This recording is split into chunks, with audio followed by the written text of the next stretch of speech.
The EU institutions have been notoriously pro-Russian, and stronger words were usually suppressed by the big men in the European Parliament and the Commission.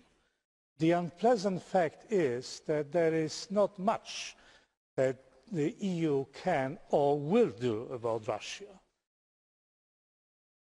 In the last 6 months, we have had about a dozen churches burned, set fire to and vandalised.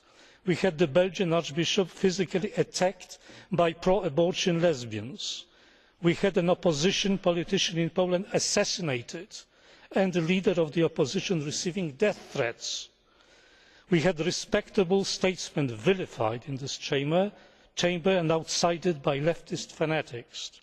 We had German soi-disant anti-fascists attacking peaceful demonstrators in Warsaw. All this is radical leftism at its worst, in part condoned, in part inspired, and in part serenely tolerated.